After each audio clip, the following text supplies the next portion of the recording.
الله الرحمن الرحيم الحمد لله وكفى وسلام على عباده الذين اصطفى أما بعد أعوذ بالله من الشيطان الرجيم بسم الله الرحمن الرحيم ومن آياته أن خلق لكم من أنفسكم أزواجا لتسكنوا إليها وجعل بينكم مودة ورحمة إن في ذلك لآيات لقوم يتفكرون وقال النبي صلى الله تبارك وتعالى عليه وسلم أعظم النكاح بركة أيسره مؤونة أو كما قال النبي صلی اللہ تبارک و تعالی علیہ وسلم۔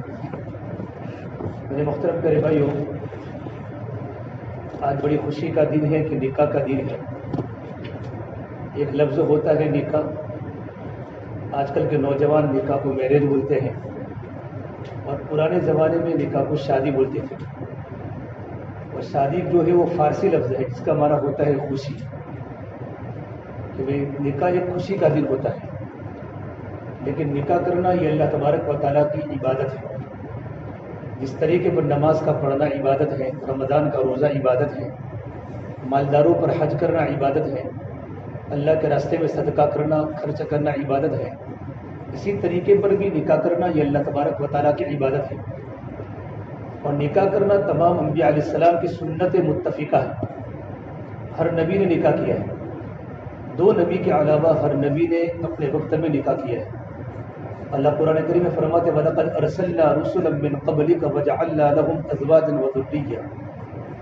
ہم نے جتنے بھی پہلے پیغمبر زمین پر بھیجے ہیں، ہم نے سارے کے سارے پیغمبروں کو بیویوں والا اور بچوں والا بنایا۔ ایک نبی ہے حضرت یحییٰ علیہ السلام، بڑے زکریا علیہ السلام کے بیٹے نبی تھے۔ بالکل چھوٹی عمر میں ہی ان کو ان کی قوم نے شہید کر دیا اور اللہ کے پیارے ہو گئے، اور ان کو نکاح کرنے کا موقع نہیں ملا۔ اور اللہ تبارک و تعالیٰ کے پیغمبر عیسیٰ علیہ السلام، جن کو اللہ تعالیٰ نے زندہ آسمانوں پر اٹھایا ہے، اور قیامت کی علامات میں ایک نشانی ہے کہ عیسیٰ علیہ السلام دنیا میں دوبارہ آئیں گے۔ آسمانوں سے اللہ تعالیٰ عیسیٰ علیہ السلام کو دوبارہ دنیا میں بھیجے گا، اور عیسیٰ علیہ السلام دنیا میں آنے کے بعد فلسطین میں ایک جگہ ہے مقام لوط، یہ مقام لوط پر جا کر عیسیٰ علیہ السلام دجال کو قتل کریں گے۔ دجال کو قتل کرنے کے بعد عیسیٰ علیہ السلام کا نکاح بھی ہوگا، ان کی اولاد بھی ہوگی، اور وہ آپ صلی اللہ تبارک و تعالیٰ علیہ وسلم کی امتی بن کے دنیا میں رہیں گے۔ تو ہر نبی نے نکاح کیا ہے، اور نکاح کرنے کا مقصد کیا ہے؟ کہ نکاح کرنے کا مقصد ہے زندگی میں سکون آ جائے۔ اللہ نے قرآن کریم میں نکاح کو اپنی نشانی کہا وَمِنْ آيَاتِهِ أَنْ خَلَقَ لَكُم مِّنْ أَنفُسِكُمْ أَزْوَاجًا۔ جس طریقے پر آسمان اللہ تبارک و تعالیٰ کی نشانی ہے، زمین اللہ تبارک و تعالیٰ کی نشانی ہے، زندگی اور موت اللہ تبارک و تعالیٰ کی نشانی ہے۔ اللہ کی نشانی کا مطلب یہ ہوتا ہے کہ اس کو اللہ کے علاوہ کوئی کر نہیں سکتا۔ اللہ نے نکاح کو بھی اپنی نشانی کہا وَمِنْ آيَاتِهِ۔ اللہ تبارک و تعالیٰ کی نشانیوں میں سے نشانی ہے کہ اللہ نے تم ہی میں سے بیویاں پیدا کی، تم ہی میں سے بیویاں بنائی ایک ہی جنس کی، کہ مرد انسان ہے تو عورت بھی انسان ہے۔ ایسا نہیں ہوتا کہ جنات مرد ہو لڑکی انسان ہو، اسی کی نسل میں سے اللہ پاک نے بیویاں بنائی۔ لیکن نکاح کرنے کا مقصد کیا ہے؟ ازواج لتسکنوا الیہا، کہ دلہا کو اپنے دلہن سے سکون ملے، اور دلہن کو اپنے دلہا سے نکاح کے بعد سکون ملے۔ نکاح کے بعد تو سکون ہے سب کو، ہاں، لیکن نکاح کا مقصد کی زندگی میں سکون ہے، کہ میاں کو اپنے بیوی سے سکون ملے اور بیوی کو اپنے میاں سے سکون ملے۔ اور اللہ تبارک و تعالیٰ آگے فرماتے ہیں وَجَعَلَ بَيْنَكُم مَّوَدَّةً وَرَحْمَةً۔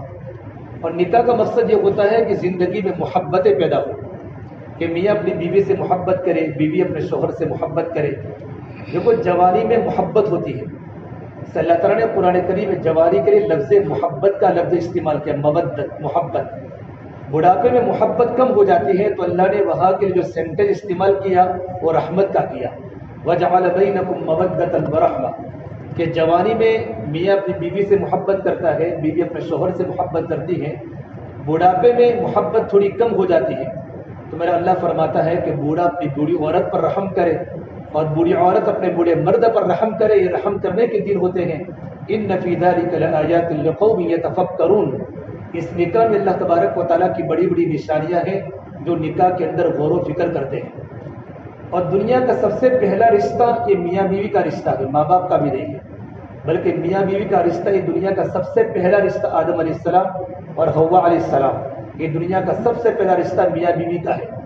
اس اللہ نے قرآن کریم میں میاں اور بیوی کی محبت کو عجیب انداز سے بیان کیا۔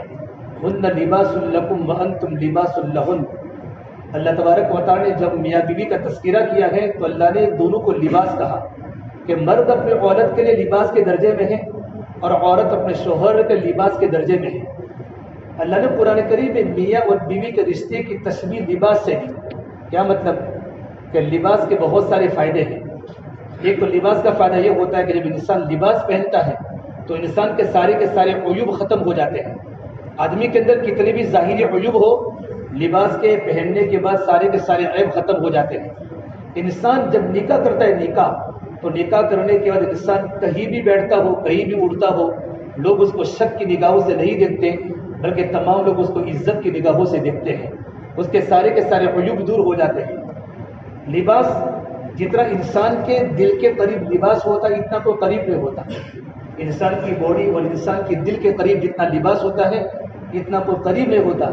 اللہ تبارک و تعالیٰ اس قرآن کریم کی آیت سے اپنے بندوں کو سمجھاتے ہیں، مردوں کو، کہ تم نکاح کر رہے ہو لیکن تمہارے دل کے سب سے زیادہ قریب تمہاری بیوی ہونی چاہیے، اور بیوی کے سب سے زیادہ قریب دل میں اس کا شوہر ہونا چاہیے۔ ہن لباس لکم وانتم لباس لہن۔ اور میرا اللہ فرماتا ہے لباس کا مطلب جب انسان لباس پہنتا ہے تو انسان خوبصورت دکھتا ہے۔ لباس سے انسان کا ڈیکوریشن بڑھ جاتا ہے۔ جیسا انسان لباس پہنے گا ویسی خوبصورتی بڑھتی جائے گی۔ تو انسان جب نکاح کرتا ہے تو انسان کی خوبصورتی بڑھ جاتی ہے۔ اسے نکاح کرنا میرے بھائی اللہ تبارک و تعالیٰ کی عبادت ہے۔ اللہ کے نبی صلی اللہ تبارک و تعالیٰ علیہ وسلم نے نوجوانوں کو نکاح کی ترغیب دی۔ یا معشر الشباب، یہ نوجوانوں کی جماعت، اگر تم میں نکاح کرنے کی طاقت ہو تو جلدی نکاح کر دو۔ من استطاع منکم الباءۃ فلیتزوج۔ نکاح کا فائدہ کیا ہوگا کہ نکاح کے دو فائدے حدیث پاک میں بتائے، اغض للبصر واحسن للفرج، کہ نکاح کی برکت سے تمہاری نگاہوں پر کنٹرول رہے گا، تمہاری نگاہیں غلط جگہ پر نہیں جائے گی۔ نکاح کرنے کے بعد بھی اگر نگاہ غلط جگہ پر جا رہی ہے تو انسان کو اللہ کے سامنے توبہ کرنے کی ضرورت ہے کہ نکاح کے بعد آدمی کی نگاہ کی حفاظت ہو جاتی ہے۔ نمبر 2، وَأَحْسَنُ لِلْفَرْجِ، آدمی کی شرمگاہ کی حفاظت ہو جاتی ہے۔ پھر اللہ کے نبی صلی اللہ تبارک و تعالیٰ علیہ وسلم فرمایا اگر تم میں نکاح کرنے کی طاقت نہ ہو تو اس کا علاج بتایا، فَعَلَيْكِ بِالصَّوْمِ، پھر تم پر لازم ہے کہ تم روزے کو لازم پکڑو، کہ روزے کی برکت سے تمہاری قوت شہواریہ کم ہو جائے گی اور تمہاری زندگی پاک دامنی کے ساتھ گزرے گی۔ اس اللہ کے نبی صلی اللہ تبارک و تعالیٰ علیہ وسلم نکاح کی ترغیب دی ہے۔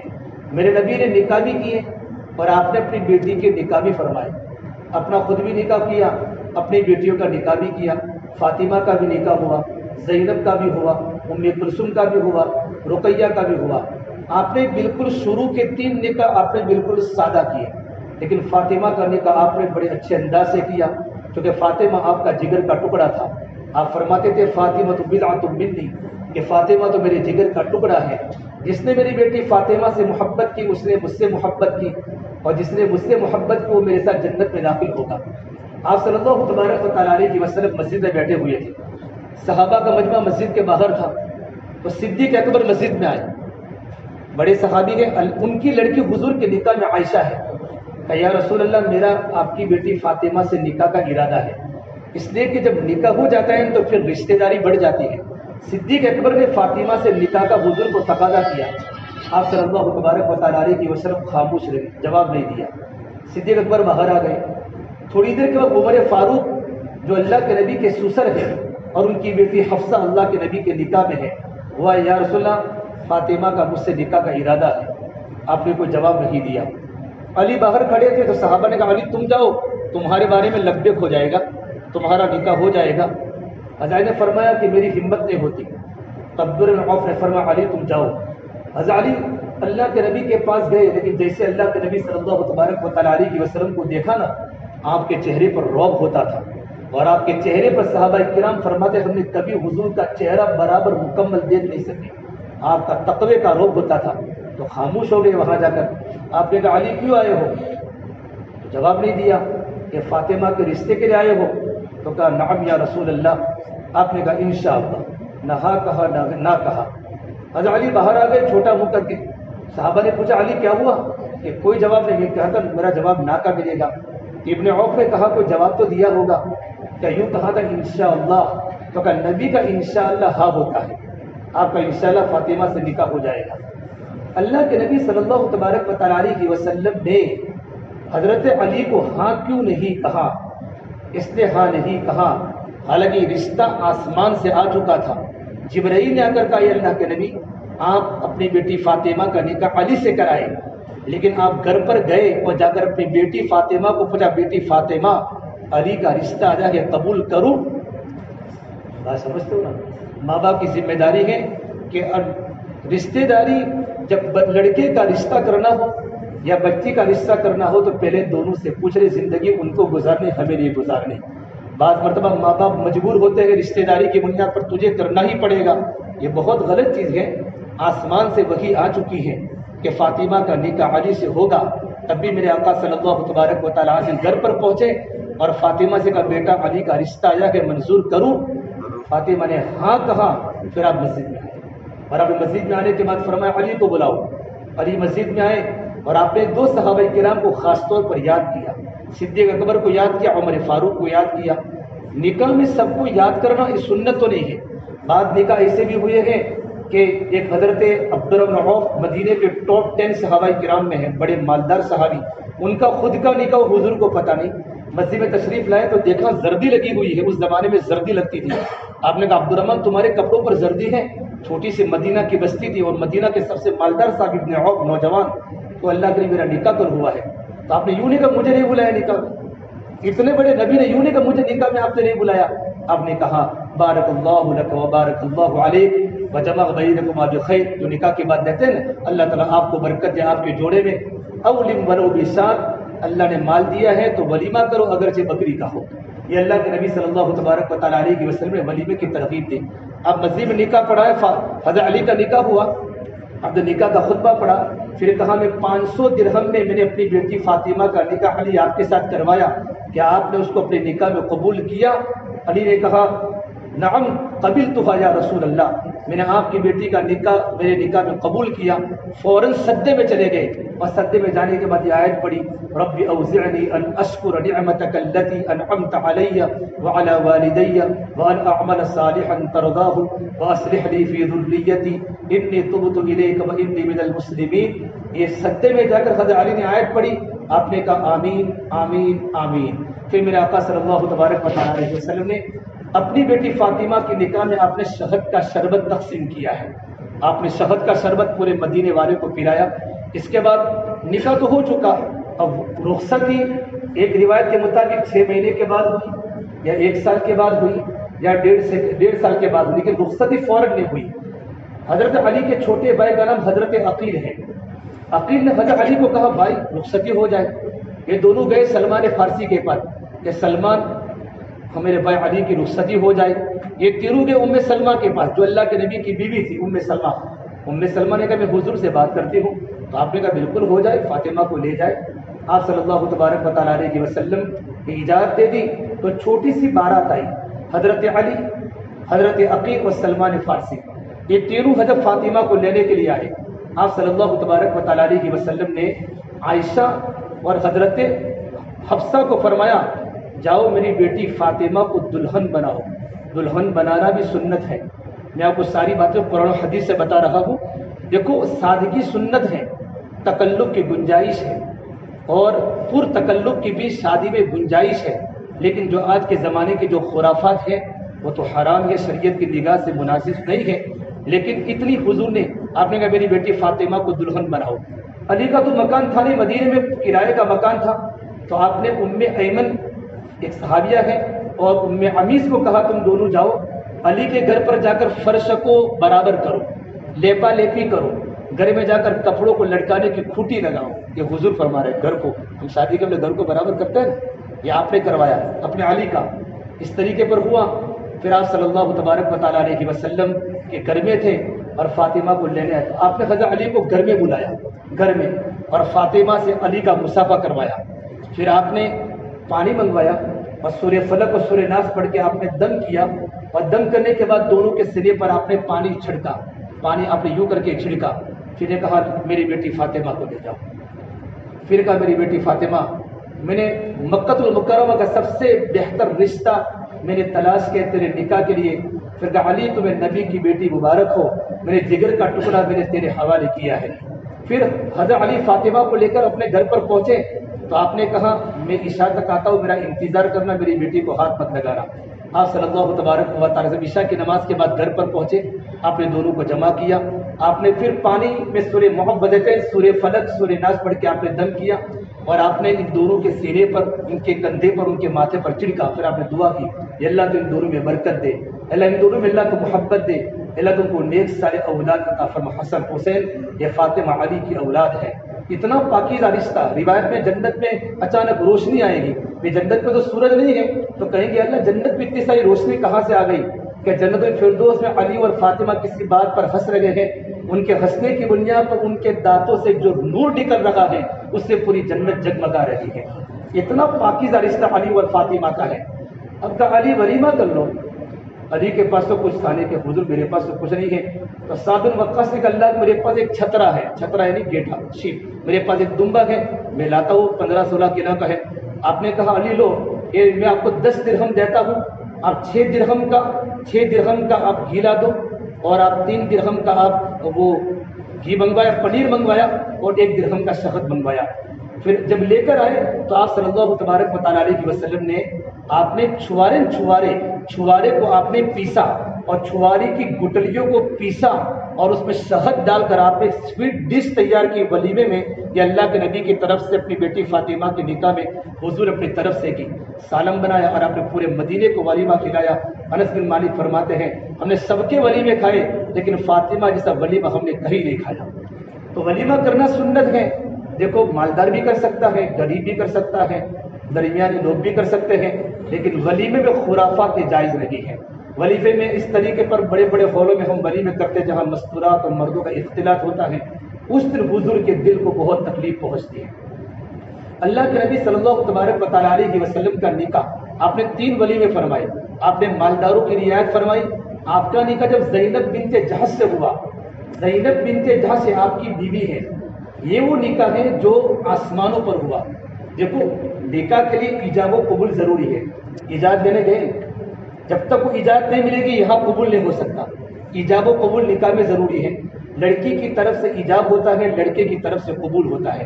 ایجاب و قبول کے بغیر نکاح نہیں ہوتا، لیکن آسمان و زمین کا ایک رشتہ ہے جو ایجاب و قبول کے بغیر ہوا ہے، وہ زینب بنت جہش کا نکاح حضور کے ساتھ ہوا ہے۔ یہ اللہ نے آسمانوں پر کرا دیا، زوجناکہا لکی لا یکون، کہ نبی جی ہم نے آپ کا نکاح زینب کا آسمانوں پر کرا دیا ہے۔ آپ نے اس کی خوشی میں زینب نے کہا اللہ کے نبی میں ولیمہ کرنا چاہتی ہوں، تو زینب بنت جہش کے نکاح میں ولیمہ ہوا، بکرا ذبح کیا اور آپ نے پورے مدینے والے کو کھلایا۔ یہ مالداروں کا ولیمہ ہے۔ آپ کا نکاح حضرت عائشہ سے ہوا، عائشہ آپ کی پہلی بیوی ہے، اور عائشہ ایسی بیوی ہے جن کا نکاح پہلے نہیں ہوا۔